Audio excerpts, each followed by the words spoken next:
बोलिए प्रेम से श्री सद्गुरु महाराज की जय। श्री सद्गुरु महाराज की जय। श्री सद्गुरु महाराज की जय। श्री सद्गुरु महाराज की जय। श्री सद्गुरु महाराज की जय। श्री सद्गुरु महाराज की जय। सिटी नहीं दे हल्का से करती थोड़ा सा कम करे सिटी हल्का दे। अखंड मंडलाकारं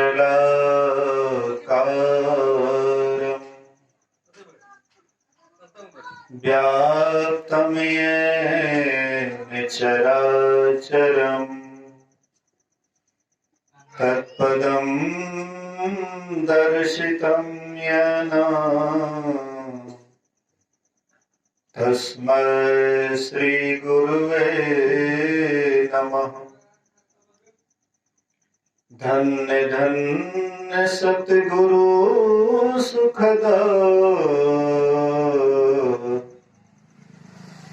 महिमा कही न जाए। जो कछु कहो तुम्हारी कृपा मोते कछु न बसाए। सर्वत्र सर्वदा वर्तमान सद्गुरु महाराज जी के पावन चरणों में कोटि कोटि नमन।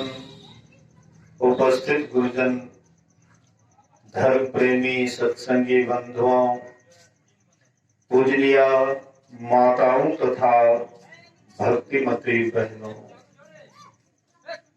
एक दिवसीय संतमत सत्संग का आयोजन परम श्रद्धे वासुदेव मेहता जी के निवास स्थान पर उनके पोते के गुरु कुमार के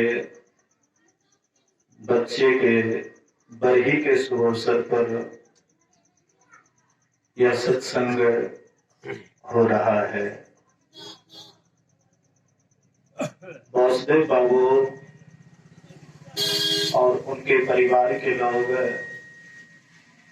मन में विचार करते होंगे कि हम सत्संग करवा रहे हैं, इसी से हमारा कल्याण हो जाएगा। हम आप यहाँ सत्संग में आए हुए हैं, हम लोगों के मन में होता होगा कि हम इनके कल्याण के लिए, इनका कल्याण करने के लिए आए हुए हैं। लेकिन शायद वासुदेव बाबू को भी ये पता नहीं होगा कि केवल सत्संग करा देने से आज तक किसी का कल्याण हुआ है, ऐसा कोई उदाहरण नहीं है। स्वयं किए उसके बाद उद्धार हुआ। जो भी किए, अगर करवा रहे हैं साथ साथ उसको करना चाहिए, यहाँ बैठना चाहिए, पूरे परिवार के साथ बैठना चाहिए। क्योंकि आजकल कहीं पर भी कोई फंक्शन होता है तो हलवाई पहले सेट हो जाता है, तो हलवाई को सारा काम सुपुर्द कर दीजिए और पूरे परिवार निश्चिंत होकर के सत्संग सुनना चाहिए। कारण है कि आप पूरे परिवार तो कहीं जाएंगे नहीं सत्संग सुनने के लिए, कहीं जाएंगे? कोई परिवार देखिएगा कहीं पर जाता है सत्संग सुनने के लिए, अपने दरवाजे पर करा देता है लेकिन करता नहीं है। कम से कम करा देते हैं तो साथ साथ करिए भी। आइए, पहले जैसे राजा महाराजा को फुर्सत नहीं होता था पूजा पाठ करने का, तो मंदिर बना देते थे, पुजारी रख देते थे। अब तुम पूजा करो या ना करो, उससे राजा को कोई मतलब नहीं। वो सोचता था कि हम पुण्य काम करवा रहे हैं, लेकिन आपको स्वयं करना पड़ेगा। करवाने से उतना लाभ नहीं होता है जितना कि करने से होता है। इसलिए पूरे फैमिली को यहाँ बैठना चाहिए। और हम आप भी जो सोच रहे हैं किसी के यहाँ श्राद्ध क्रिया के अवसर पर सत्संग होता है तो हम लोग सोचते हैं कि उनके उद्धार का काम हम लोग कर रहे हैं, या कोई बच्चा का जन्मदिन होता है तो उस पर सोचते हैं कि हम उसका उद्धार कर रहे हैं। जो स्वयं का उद्धार कर सकता है वही दूसरे का उद्धार कर सकता है, और जो स्वयं का उद्धार नहीं कर सकता है शायद वो अपना भी उद्धार नहीं कर पाएगा, लेकिन उसके मन में बुझाएगा कि हम कर रहे हैं, करवा रहे हैं, लेकिन आपको स्वयं इसका मालूम होना चाहिए। जैसे आपको जब भूख लगती है उसके बाद जब भोजन करते हैं तो किसी से पूछना नहीं पड़ता है कि मेरा पेट भरा या नहीं भरा, किसी से पूछना पड़ेगा। एक बच्चा जब सो रहा था तो अपनी माँ से बोली कि माँ हमको जब शौच लगेगा तो जगा देना, हमको अगर शौचालय लगे तो जगा देना। तो माँ कहती बेटा जब तुमको शौचालय लगेगा तो तुमको जगाने की कोई जरूरत नहीं, अपने तुम जग जाओगे। मतलब कहने का हम आप स्वयं को देखें कि हम क्या कर रहे हैं। दूसरे का ठेकेदारी तो हम बहुत लेते हैं, संसार में तो दूसरे का ठेकेदारी लेवे करते हैं, लेकिन परमात्मा में भी हम दूसरे का ही ठेकेदारी लें तो शायद न तो अपना कल्याण होगा न दूसरे का कल्याण होगा। इसलिए गोस्वामी तुलसीदास जी महाराज रामचरितमानस बालकांड में लिखते हैं, सुनी समुझहि जन मुदित मन, मज्जहि अति अनुराग, लहहि चारि फल अछत तनु, साधु समाज प्रयाग। कहते जो साधु समाज में आनंदित मन से, साधु समाज में आनंदित मन से, आनंदित मन किसका होता है? जिनको साधु से प्रेम होता है वही उनसे कोई आवाज सुन सकता है या गहराई में ले सकता है। जिनको साधु से प्रेम नहीं है सुनने के लिए सुनेंगे, लेकिन उनकी बुद्धि के अंदर में जो तर्क वितर्क है सुन करके भी अनसुनी कर देंगे। श्रद्धावान लभ्यते ज्ञानम, श्रद्धावान को ही ज्ञान होता है। इसलिए सुनना है पहले गौर से, क्या सार है क्या असार हो बाद में विचार करेंगे। लेकिन अभी जो वचन हो रहा है अगर आप ध्यान से केवल सुनते हैं तो ये भी कम बड़ी बात नहीं है। सुनना श्रवण ज्ञान भी पहली ज्ञान है। ज्ञान 4 भागों में बांटा हुआ है, श्रवण, मनन, निधिध्यासन और अनुभव। हमारा श्रवण ज्ञान ही ठीक नहीं है, और अक्सर जब हम बोलने लग जाते हैं, जब हम प्रवचन करने लग जाते हैं, तब हम एक दूसरे का सुनना उतना पसंद नहीं करते। प्रवचन जब तक नहीं चालू है तब तक हम एक दूसरे का सुन भी लेते हैं, लेकिन जब प्रवचन करना हम स्वयं कर ले शुरू कर देते हैं तब नहीं के बराबर दूसरे का सुनते हैं। हम सोचते हैं कि हम तो सबसे बढ़िया प्रवचन करने के लिए जानवे करते हैं, हम दूसरे का कार्य सुनेंगे। एक एक महात्मा को हमने देखा है कि अपना स्वयं प्रवचन कर लिया, उसके बाद उठ करके चल दिया। उनके मन में हुआ कि हमसे बढ़ करके तो कोई प्रवचन करने वाला है नहीं। हाँ, तो हम दूसरे का क्यों सुने? ये बढ़िया खराब कहां से आता है?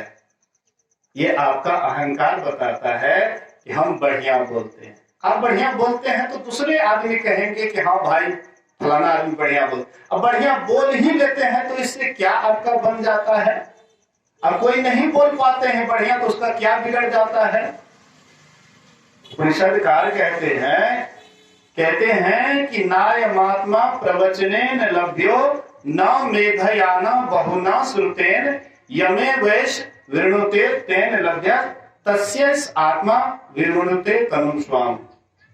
ये आत्मा वेदाध्ययन करने से कभी भी प्राप्त नहीं हो सकता है।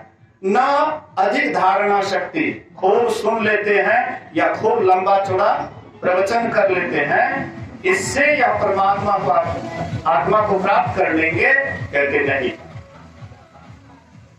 आत्मा एक अलग चीज है, लेकिन अहंकार ये सब है। हम बढ़िया बोलते हैं ये भी एक अहंकार है, सुनते हैं बहुत बात सुन करके कंठस्थ कर लेते हैं ये भी अहंकार है। और जब तक सभी मद रद्द नहीं होगा तब तक अनहद भीतर का कभी भी सुन नहीं पाएंगे। संत कबीर साहब कहते मद तो बहुत भांति का, ये जो अहंकार है, अभिमान है, मद है, कहते ये बहुत भांति का, किस तरह से आपको घेर लेंगे आपको पता नहीं लगेगा। जिसको भूत लगता है उसको पता नहीं होता है कि हमको भूत लगा, लेकिन दूसरे आदमी देखते हैं कि अरे इसको डबल भूत लग गया है, इसको झाड़ना है या कोई ओझा को बुलाना, दूसरे को पता लगता है। वो तो सोचता है कि हम तो एकदम एकदम बढ़िया है, हमको कोई दिक्कत नहीं है। वो अपने आप में सोचता है हम खूब ठीक है, लेकिन बगल वाले को पता लगता है कि इसको बहुत जबरदस्त भूत लगा है और ऐसे वैसे ओझा से काम नहीं चलेगा, ओझा भी वैसा ही जबरदस्त चाहिए। तब उसका भूत झाड़ करके पकड़ करके बोतल में कस करके गाड़ देता है, कहता अब इसको ये भूत नहीं लगेगा। हम आपको भी भूत लगा हुआ है। हम आप भले ही हम कहते हैं कि हम तो बहुत बढ़िया हैं, सब आदमी कहते हैं, कौन ऐसा संसार में लोग हैं जो कहते हैं कि हम बढ़िया नहीं हैं? अरे जो कुछ नहीं जानते हैं उनसे भी जाकर के पूछिए, वो भी कहता है हम बहुत बढ़िया हैं। कोई संसार में कहने वाला हुआ कि हम खराब हैं? तो इधर जो अध्यात्म से जुड़ा हुआ नहीं है वो तो कहवे करते हैं कि हम खूब बढ़िया हैं, लेकिन जो अध्यात्म से भी जुड़ा हुआ है उनके अंदर में और ज्यादा है कि हम उससे भी खूब बढ़िया हैं। तो क्या आप में और उनमें क्या अंतर है? कोई अंतर नहीं है। इसलिए मद तो बहुत भांति का, ताही न जाने कोई, इसको कोई नहीं जानते हैं। तन मद, मन मद, विद्या मद, राज मद, उन्मद, इतने मद को रद्द करे तब पावे अनहद। इन सारे अभिमान को, अहंकार को जब तक ऊपर उठ करके नहीं देखेंगे तब तक पता नहीं लगेगा। इसलिए संत महापुरुष कहते हैं पहले सुनना है, गौर से सुनिए, सुन मत दीजिए। सुन दीजिएगा वह ज्ञान नहीं ठहरेगा। ठहराव के लिए पूरा श्रद्धा प्रेम से सुनिए, अति अटल श्रद्धा प्रेम से गुरु भक्ति करनी चाहिए। इसलिए पहले सुनिए, श्रवण ज्ञान को मजबूत कीजिए, खूब गौर से सुनिए। कैसे सुनिए? गुरु महाराज जी एक छोटा उदाहरण देते थे कि व्याधा जब मृगा बचाने के लिए जाता है तो एक केला का थंब हल्का जमीन में गाड़ देता है और बांसुरी बजाना शुरू करते हैं। बांसुरी की आवाज को सुन करके मृगा केला थंब के सहारे अपने शरीर को धर देती है। केला का थंब कब गिर जाता है इसको पता भी नहीं लगता है। ये केला थंब के सहारे ये भी केला का थंब गिरता है, ये भी गिर जाती है और उसके बाद उसके उधर से व्याधा आते हैं, उसको पकड़ करके काट करके उसका मांस बेचते हैं, चमड़ा बेचते हैं, पैसा कमाते हैं। कहते इसी तरह से जैसे मृगा बांसुरी की आवाज को इतना तल्लीन होकर के सुनती है कि उसको शरीर का भी पता नहीं रहता है, ऐसे ही सत्संग वचन को पूरा ध्यान से सुनना चाहिए, गौर से सुनना चाहिए। जिला वार्षिक सत्संग में जब हम जाते हैं तो वहां पर काफी भीड़ होती है, हलचल होता है और कुछ ना कुछ आवाज होते रहता है, कुछ ना कुछ कोई इधर बोलता है, कोई उधर बोलता है, तो वहां पर शांति तो रहता नहीं है, लोग अशांत रहते हैं, बहुत तरह की बातचीत करते रहते हैं। अब बगल में कोई बातचीत करता है तो आपका भी ध्यान उधर चला जाता है। लेकिन जब हम ग्रामीण स्तर वाला सत्संग में आते हैं, टोले में, मोहल्ले में, गांव में करते हैं, तो वहां पर भी हम ठीक से नहीं सुन पाते हैं। तब कहां जाएंगे ठीक से सुनने के लिए? कहां पर हमारा श्रवण ज्ञान मजबूत होगा? इसलिए श्रवण ज्ञान को पहले पूरा मजबूत करना चाहिए, पूरा गौर से सुनना चाहिए, श्रद्धा प्रेम से सुनना चाहिए। सुंदरदास जी महाराज कहते हैं, जब ही जिज्ञासा होरी चित्त कठोर आनी, मृग जाऊं सुनत नाद श्रवण सो कहिए। जब ही जिज्ञासा हो चित्त एक ठोर आनी, मृग जाऊं सुनत नाद श्रवण सो कहिए।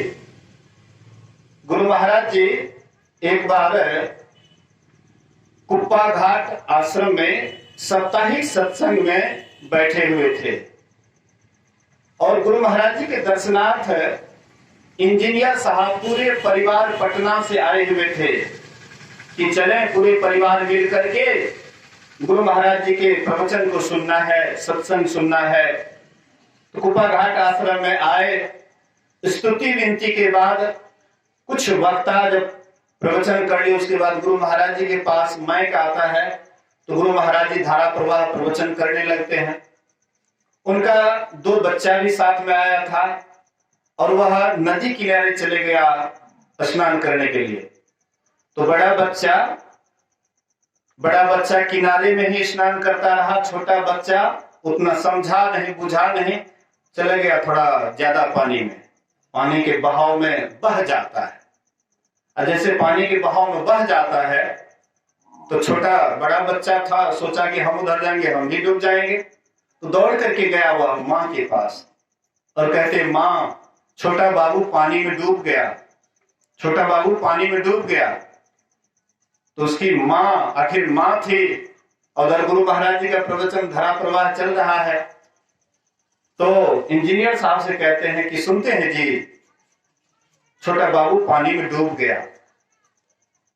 इंजीनियर साहब कहते हैं चुप रहो, अभी गुरु महाराज जी की अमृत वाणी हो रही है, इसलिए बाधा मत डालो। हम लोग सुन रहे थे ना अमृत की बात। विष को तो लोग खाते हैं, तो विष को तो देखे हैं, उसका असर भी समझे हैं, लेकिन अमृत को तो आज तक नहीं देखे हैं। संत वचन वह सुधा, देव भी जिसके सदा भिखारी। संतों का जो वचन है वही है अमृत। बाद बाकी कहीं भी कोई अमृत का नाम सुनते हैं तो झूठा अमृत है, केवल मन को संतोष देने वाला है, लेकिन असली अमृत संतों के ही पास है और वही अमृत वचन चल रहा था। इसलिए इंजीनियर साहब इस रहस्य को जानते थे कि संतों का वचन ही असली अमृत है। वे बड़ा गौर से सत्संग सुन रहे थे। उनकी पत्नी कुछ देर रहती फिर कहती है, नहीं सुनते हैं, छोटा बाबू पानी में डूब गया। इंजीनियर साहब एक बार जोर से डांट करके कहते हैं, मैंने कहा ना गुरु महाराज जी की अमृत वाणी हो रही है, इसलिए बाधा मत डालो, चुप रहो। जोर से डांटते वह चुप हो जाती है। गुरु महाराज जी का प्रवचन खत्म होता है, आरती होती है। उसके बाद इंजीनियर साहब बच्चे को खोजने के लिए निकले। तो खोजते खोजते बड़ारी घाट के पास गए तो जहां पर गंगा जी का टापू, एक बालू का टापू था, वहां पर बच्चा बिल्कुल सुरक्षित पड़ा हुआ था। बोलिए श्री सद्गुरु। स्टीमर से गए इंजीनियर साहब और जा करके बच्चा को बिल्कुल सुरक्षित देख करके बड़े खुश हुए, बड़े प्रसन्न हुए। और वह बच्चा से कहते हैं, बाबू जब पानी में तुम डूबने लगा तो किसका स्मरण कर रहा था? तो वह बच्चा कहता है कि हम कोई इक्की दुक्की सत्संगी के बच्चे थोड़े हैं, हम असली सत्संगी के बच्चा हैं। इसलिए मैंने देखा कि अब कोई सहारा नहीं है, तो मैंने सोचा कि अब गुरु महाराज जी ही हमारी रक्षा करेंगे। हे गुरुदेव अब हमको बचाइए, हे गुरुदेव हमें बचाइए। गुरु महाराज जी को पुकारने लगे और बहते बहते जैसे ही यहाँ पर आया, लगा कि पानी में एकाएक हिलोर आता है और हमको लगा कि कोई उठा करके गोद में या टापू पर रख दिए। महाराज बिल्कुल मैं सुरक्षित हूँ, मुझे कुछ नहीं हुआ है। राखन वाला साइया मार सके न कोई, बाल न बाका कर सके जो जग बैरी होए।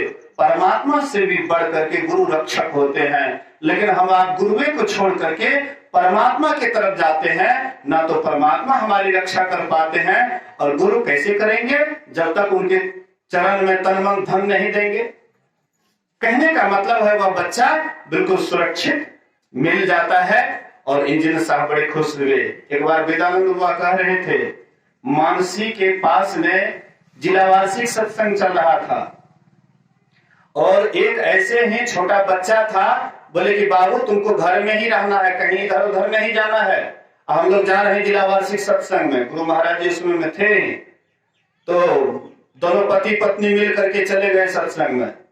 हम आप देखते हैं सबको बैरागिए हैं, कोई भी अपने परिवार को लेकर के सत्संग में नहीं आते हैं, वहीं पर छोड़ देते। तुम नौकरी करो, मान जाए को खिलाओ, देखभाल करो, हाँ तुमको सत्संग से कोई मतलब नहीं।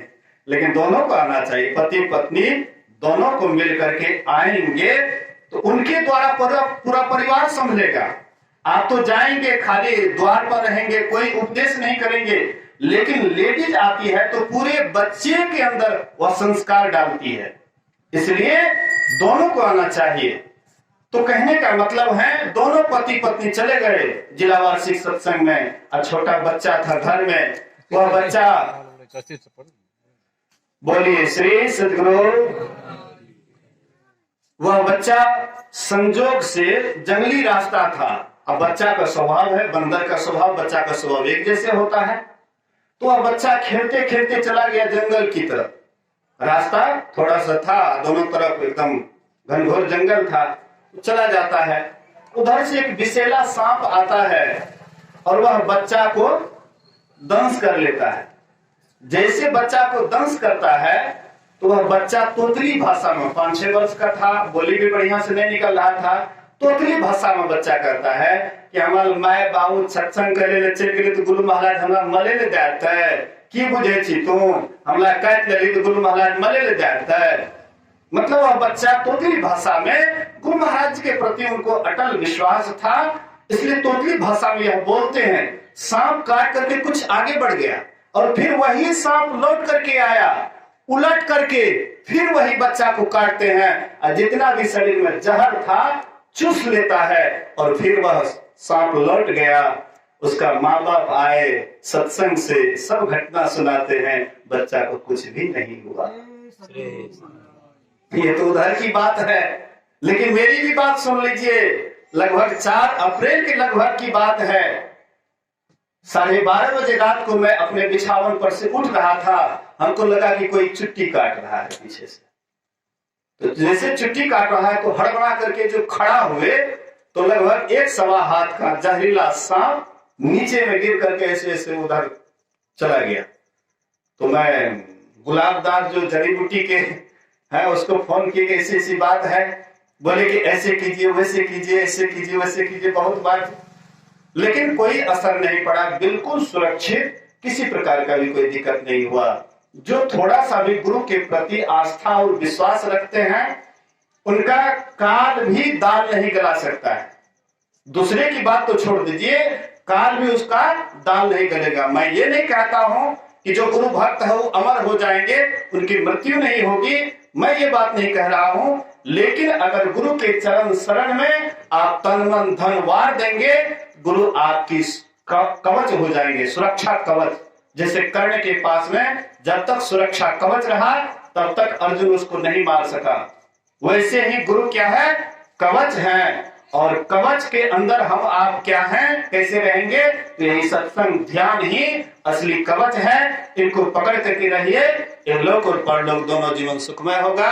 11:03 हो गया है, इसलिए मैं अपने वचन को यहीं पर विराम देता हूँ। एक बार पूरे आस्था और विश्वास के साथ गुरु महाराज जी की जय जयकार करें। बोलिए श्री सद्गुरु महाराज की।